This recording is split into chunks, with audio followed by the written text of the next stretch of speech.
Good evening and welcome to the Thursday night weekly unofficial football manager show. I hope you are well. This evening we have Guido from Strikerless.com. Thank you for joining us, sir. You're welcome, mate. And we are going to be talking about the topics that have been released. The features that have been released since our show last week. We're going to talk with Guido about his extraordinary save on Football Manager 2015, and then we're going to dive into discuss what future plans for FM16 he has on the website and in general. So to start with, Ryan, do you want to start the discussion on features? Yeah. So I think the main one for me that was released today, if you sign a player that's come from a foreign country, so if you're in England and you sign them and they can't speak English, you can now send them on an intensive language course to start learning the language. I think that's quite an impressive feature. I should have done that before I moved. I don't know what you think, Guido. I think the fact you can offer that now, it means they're not going to turn up and struggle, hopefully, in the first few months. Yeah, true, but if you scout properly, the players shouldn't have the problem in the first place. That's you reply to Football Manager. Well, they should scout better. I think. It's very true. I think. Go on, Ryan. Sorry, go on, Paul. I was just going to say when. Go first. Well, my first instinct was, when you're signing these players from the likes of South America, you can say, look, I want you to learn English first. But then with the new work permit rules, they're not going to be able to learn. You're not going to be able to sign them anyway, which means they're going to have to go to a club in the likes of Spain or Portugal where they speak Spanish or Portuguese anyway. But I think for the likes of Norway, so when I'm bringing players over, I can request that they learn language, because I did notice that was an issue. And obviously, there's not many people outside Norway who can speak Norwegian, so it's definitely a struggle. Guido, I did try scouting properly, as you say, but it's quite tough when you're in them smaller nations. So I guess for that kind of nation, it's quite a good little feature. But you can scout for players with high adaptability stats, so players who are used to adapting fast to new environments. So if a player is likely to run into trouble adapting to a new surrounding, and he's a high-profile signing, you may want to consider not signing him or buying like 2 or 3 of his countrymen as well, so he can ease into the club easier. I think that stat will come into effect with this as well also, so you might find if you pre-contract someone 6 months in advance, they might turn up them 6 months later speaking fluent Dutch or Norwegian or English, which would be awesome. I think it's a nice little feature, and it's something that it's nice to have it added, because if you do pre-sign someone, you would kind of hope they would learn the language a little bit before they arrived. It's a nice feature, but it's not a groundbreaker. Not a game changer, not a groundbreaker. No. I think it'd be interesting to see if these language courses are going to cost and affect finances. That's true. Definitely something to keep an eye on in the first couple of days. You're learning Norwegian. I'm sure it's costing your work quite a bit of money for that. It is quite a bit of money. But go on. What's the next feature which has been announced in the past 7 days? In the past, so another one that was shared today, it'll make it easier for anyone who likes to share their team. There is now a feature called Team Sharer. I'm trying to get the gist of it, but what I understand, if you put together an impressive squad, like I have now with my Man United team, there is an option somewhere within the game. This screenshot that Miles has shared isn't really that easy to decipher, but you can click and share it, log on to Facebook, and then post it onto Facebook. So I'm thinking that's more when you have like a team of the week and it comes up on the screen in that kind of format view. I assume you can view a screen like that which you can share instead of having your tactics screen or your squad screen. You can have like a on the pitch layout. Yes, that's what it is on the screen that has been shared today. So you can log into Facebook, post it on Twitter, or you can save the image because everyone's going to want to save these images and post it onto our own Facebook group. Yeah. Just quickly, just obviously people who are tuning in on iTunes or SoundCloud might not know this, but this show is done live. It's done live on Twitch on a Thursday evening. We are here. And James is commenting inside just saying he's struggling to hear Guido. There is an issue with Guido's sound, but hopefully if you listen very carefully, you can pick him up. But Guido, the feature of you being able to share your teams, is that something you're going to be using? Yes, but especially when I've spent quite a few seasons assembling a good squad, I reckon I will be sharing the team I have assembled. And, well, people are asking me to do more story updates for the blog, which I'm always hesitant to do. But if I can do it with a few screenshots on Twitter or Facebook, I might actually start doing it. I think it's definitely something that could be interesting, but obviously the thing I assume you're thinking about is the fact that your site is quite well known for obviously the guide side of it, so you maybe don't want to clog it up with your blog type thing, but then on the other hand, you could maybe do your updates in a guide style of this is what I've done and this is how I did it. Nope, doesn't agree. What do you think, Ryan? Yeah, I think it's perfect. It gives everyone the chance to share, but if you want to share them on your blogs, share them on your blog. I'm sure we'll be using it whenever we're posting our saves on for the website. Definitely, I think it's going to be a good little feature, and as you say, for blog writers, I think the fact you'll be able to share your squad maybe at the end of each season, if it looks better, it's going to be a lot better to have, isn't it? So definitely something to look forward to. What's the next feature, Ryan?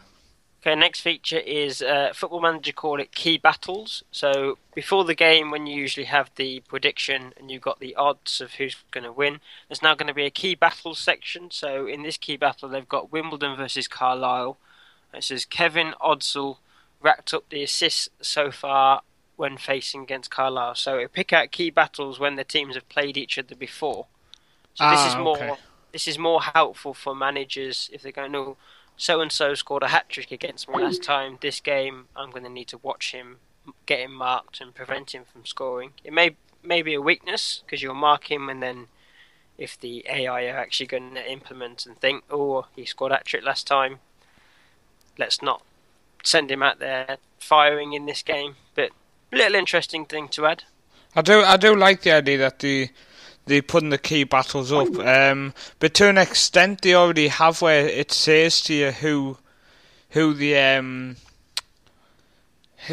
best player in the opposition is, and you can go and check the stats. But I do like the fact that instead of maybe just saying, for example, as you're a United fan, instead of just saying Rooney is the key player for the squad, it's now going to say Rooney is the key player because he scored 10 in the last 5 against you.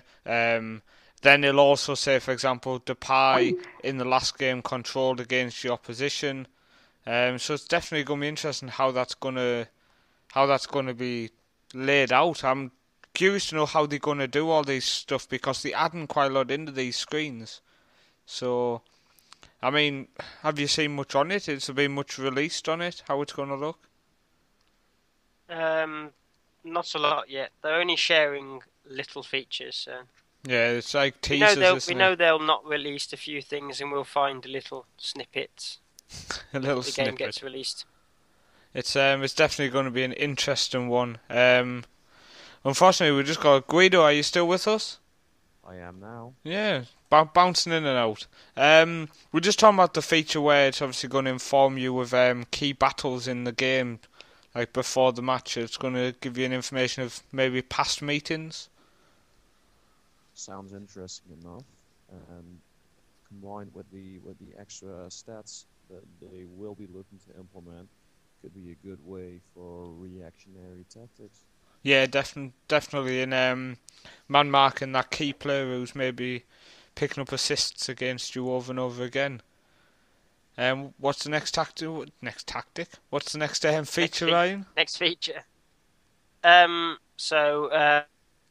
I don't really understand it fully because the MLS is something I'm yet to understand. But the money rule feature is not a bother on FM16. So the post says, just imagine that if your targeted allocation money rule had never been brought in MLS FM16, have to. MLS is a lot more interesting because the money allocation thingy is confusing and most likely annoying as well. When you sell a player in the MLS, 1/3 of the money goes to the league, to the union, instead of to your club. So if they just take out an entire silly rule, that would be a good thing.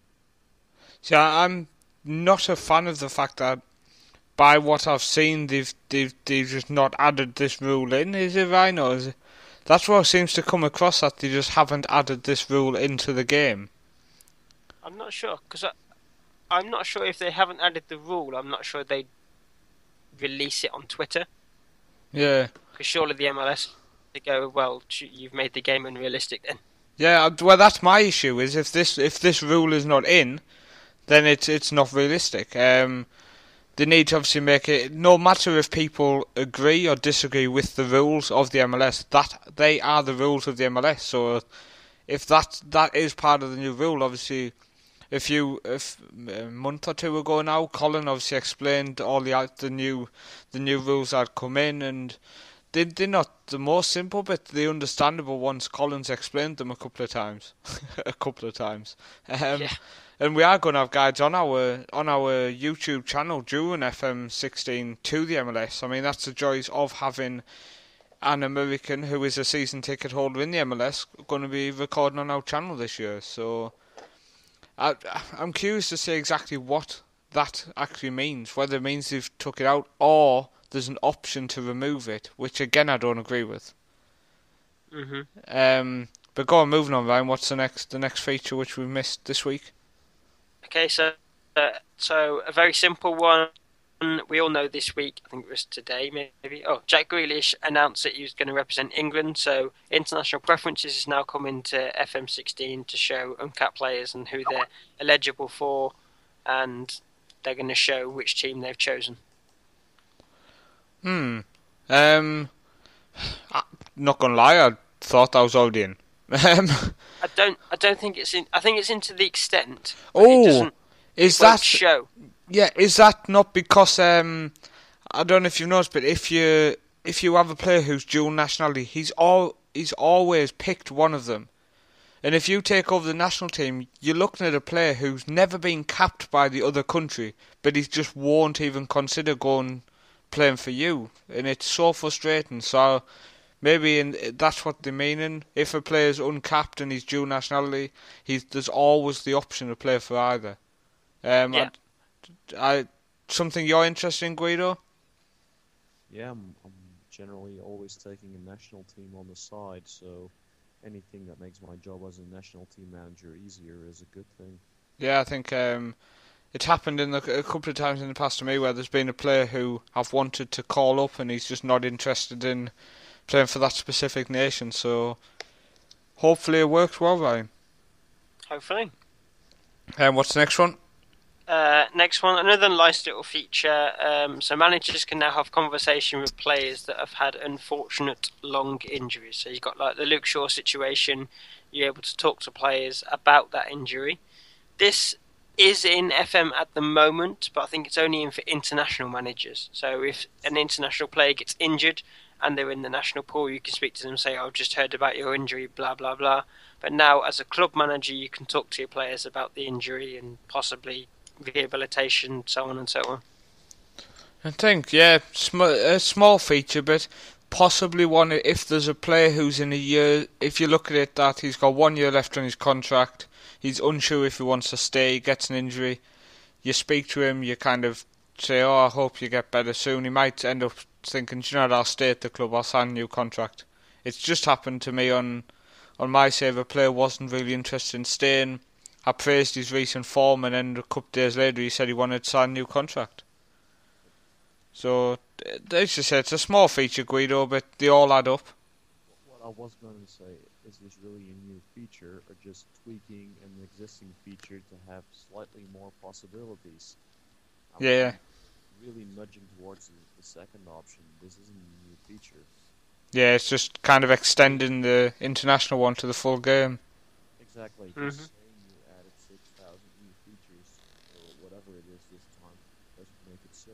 If these are apparently now entirely new features, this isn't a new feature. It's just Extending. redoing an existing one. Well, I think it's still a decent little addition. Or extension. Well, We're called extension. wasn't commenting on the quality of the extension, but it's a bit Yeah. rich calling it an entirely new feature when clearly it isn't. Well, that's them told Ryan. What's the next one? We'll move on before Guido puts an angry email to them. Okay, so there's more improved manager movement, so you'll see more coaching staff taking up vacant managerial jobs. So we have this week that Lee Carsley replaced the Brentford manager, ex-coach, now becoming a manager. David Dunn at Oldham. I don't know if that's in the last week or just over a week.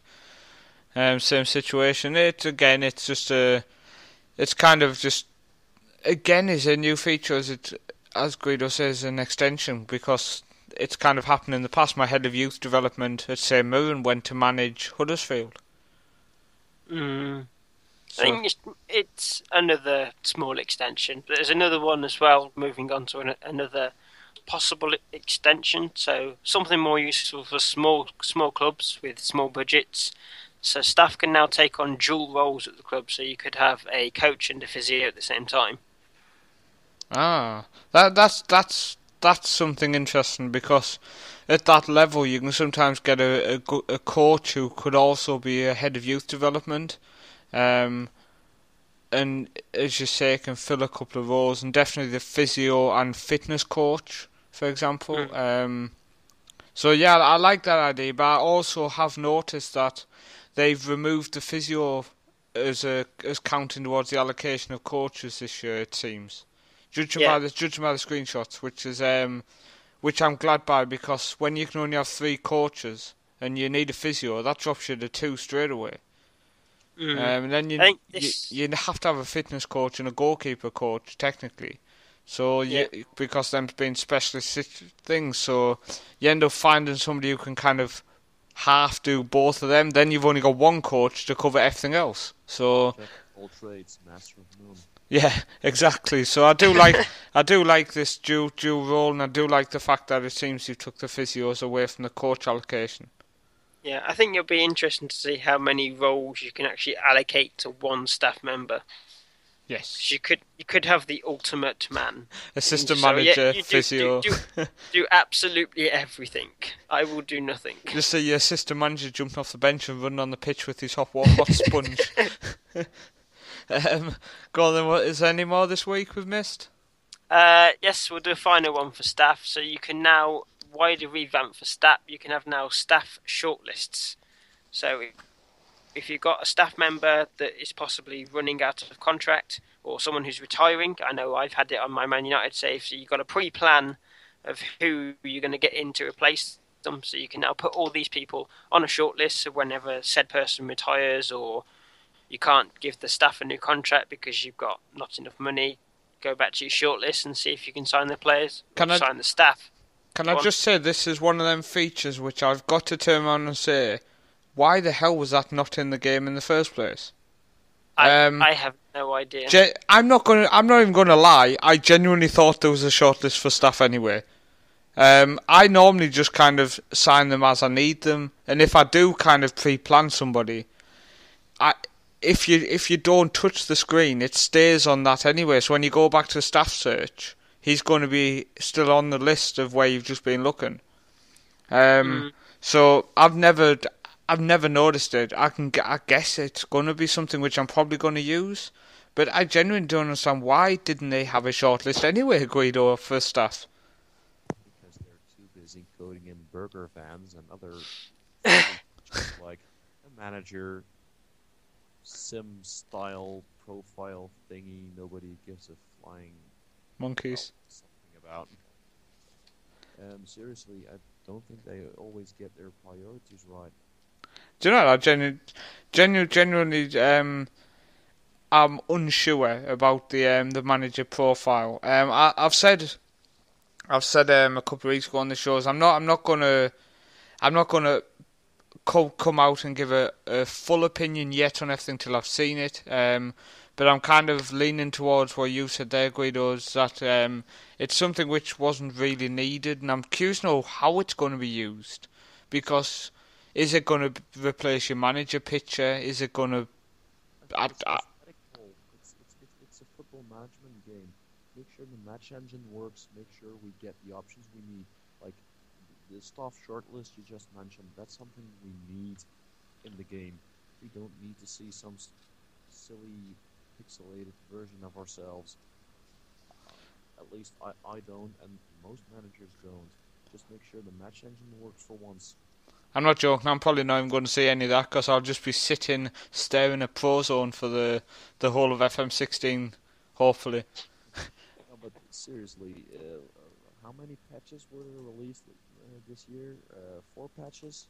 There wasn't. I would like to see the record on the previous because I don't think there was as many as before. But still, generally they release a game and it takes them 1 or 2 weeks to release the first patch. Just make sure you don't have to release a patch and make sure the match engine works. No silly shit, no goalkeepers letting in shots from everywhere, or, well, we had a lot of crazy stuff in the match engine initially last year. We had players not being able to finish, or finishing too many chances, games ending in 7-7. That's really something they should be able to catch during beta, isn't it? I'm in denial about the 7-7 bug. I just think I was really good, and really bad at defending at the same time.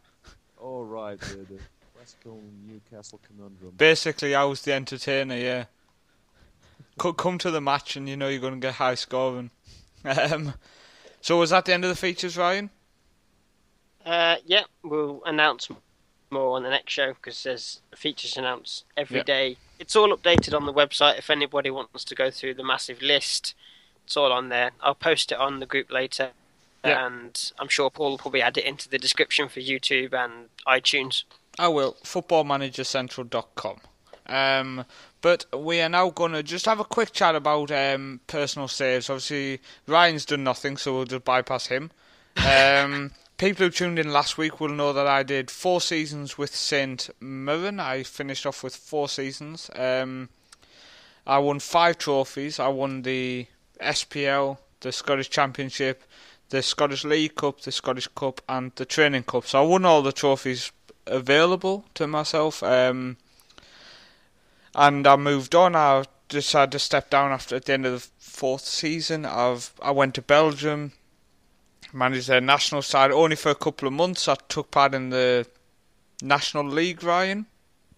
I finished second in my group behind France, so didn't qualify out of the group. And then Norwich came in, who were in still a BPL side, and they offered me a fairly decent agreement. They had some decent players, so yeah, I'm sitting in Norwich now. Not really played many games, only about 5 or 6. Started to pick some results up now, so it's going well. But I think the man to talk about is Guido, who has had a tour of the world on your save. Yeah, it's basically a Pentagon save, which after I completed it, just kept on going. I think it's safe to ask, can you remember off the top of your head, when did this journey begin? I started out at Newcastle City FC just because I wanted to give it a go, managing Lampard and David Villa in one team. And when I moved on, I moved to Africa, to Ajax Cape Town, after winning 2 of the 5 Champions League trophies. I figured, well, why not keep adding and removing leagues to see if I can win them on every continent? So I never started it with the idea to develop into a Pentagon save, and well, technically, I think I didn't actually achieve the challenge because you're supposed to start clubless, and I didn't start clubless, but it's just an epic save anyway. What I mean, in terms of date wise, though, you've done this for a long time. I, It's probably the first save I started when I on FM15 and just kept playing it. I was thinking it's going to be you're going to be sad and depressed when you've got to turn it off and load up FM60 and actually start a new save. Well, I'm not sad and depressed, just looking forward to a new challenge. Yeah. What are the memories that you're going to take, mate? I mean, obviously, I've seen screenshots coming up on the group throughout the months. Some obviously historic titles you've done. You've done some historic victories, all with obviously your strikerless tactics. You even went over to Australia recently. You're still there, where you kind of battled against foreign player rules. I mean, you've had a lot to deal with in the save. So what are you going to take from it in terms of memories and in terms of knowledge going forward? What do you think you've learned from the save? Probably never to underestimate the stupidity of the AI. At times, I thought it was impossible to build a team as good as the previous ones, and then some team like Paris Saint-Germain or Chelsea comes in and drops stupid money on a player, enabling me to continue my build, and in 3 seasons I can get the same player back for maybe 20% of the initial fee I sold him for, while Nice. the player has developed into, well, he hasn't regressed. So yeah, the AI is pretty silly when it comes to transfers. That's one of the things I picked up. I also noticed how easy it is for the AI to completely mess up a team. Oh, has he gone, Ryan? I think he's still there. He's still there, Guido? The joys of live shows, Ryan. The joys of a live show. Just something to pick up on there, Ryan. Obviously, Guido mentioned the issues he's noticed with the AI, the transfers, the silly transfers of 60, 70 million. Then a year later, the players coming in for nothing. I mean, I've seen it on the group. I've not experienced it a lot myself, but obviously it definitely is apparent that it's happening. To what extent have you witnessed this in your United save? I think it happens a lot further down the line. I think players that I've tried to sign currently, and I'm in 2038, players are getting more and more and more expensive. Like, Yeah. I think one player who I've been targeting for quite a long time, young player, he bid something, I think he was worth about 750 grand. So I thought, oh, I'll bid 2 million. And they went, oh no, we want 80 million. I thought, oh yeah, I'm going to pay 80 million for a 16-year-old. I know people who followed. I tried my St Mirren save was the first one which I solely posted on the Facebook group. Obviously, I tagged yourself in a lot of it. The main reason why I decided to leave that was to do with the transfers to an extent. My two best players were Zach Clough and Taylor, the Scottish centre midfielder, and the board accepted bids for both of them behind my back without even discussing it with me, which was very, very frustrating. But I think it was also I was looking, like to obviously replace them, and players who were valued at like 15, 20,000, they were wanting 2 and 3 and 4 million for them, and players I had at the club who were running out of contract, they were on maybe £800-900 a week. They wanted 15 to 20k to re-sign. And I think that is something that needs to be judged, because I only had maybe 5,000 wage allocation left, and those players who were going, well, I want 20,000. Well, surely they should know you're at St Mirren. We don't have that kind of money. You would think, but there are certain things that do need addressing.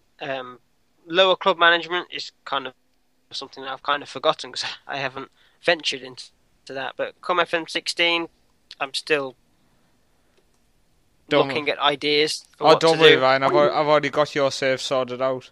Oh yeah, In thanks. fact, you know what? We are going to reveal what Ryan is going to do now, live for people. Ryan, your first save, you will be starting managing Egersund in Norway. Now the plan is, it's going to be a road to somewhere. I don't think it's going to be United because you've done that this year. I've done that. Is it going to be a road to the Champions League where I want you to stick with Egerson or just win the Champions League? Or is it going to be the road to the Pentagon? I'm not too sure, but I've decided you're going to start Egerson. Because we did that with this football manager, didn't we? We obviously decided who you would manage, and it turned out quite successful. Well, yeah, you did. So You turned my save around. So I think it's a good idea my just to original kind of. plan. I think it's a good idea to kind of go, right, I think you should do this, Ryan, and just give it a go. Because you wanted to manage Egerson this year, but you couldn't tear yourself away from the road to United, which is understandable. I've started again so many times and just gone, don't know who these players are. I go back to where I actually know everyone. Yeah, I think it's going to be interesting, and definitely if you can get to know some of the players and stuff and learn it. We are having issues with Guido. He's dropping in and out. I assume people can hear the beeping. There we go. It's like it's on cue. So unfortunately, I have no idea what is going on. I think even he just said he gives up. He has just dropped a message there. It's just beeping in and out. I think you're actually with us now, Guido. But no, you've actually just left. So tonight's show's been total balls for the signal, the connection, the lot. I think that's it for tonight's show, Ryan, because the last topic we can't really do. No, we can't. And I had some interesting things to discuss with Guido, but maybe we can try again. Or if anybody wants to put questions to Guido on YouTube, Facebook, or wherever this is posted, then I'm sure he's happy to answer any questions about his strikerless styles. And go and check out his website, strikerless.com.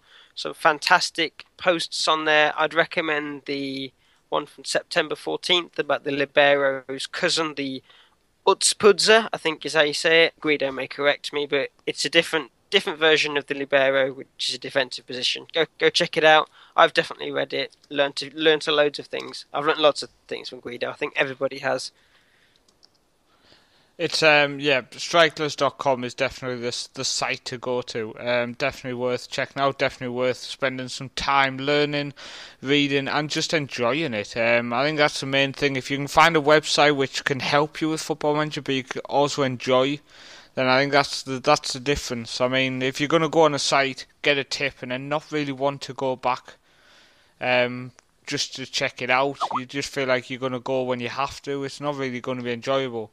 But as I say, go and check it out, enjoy it, and we'll just see you next week, Ryan.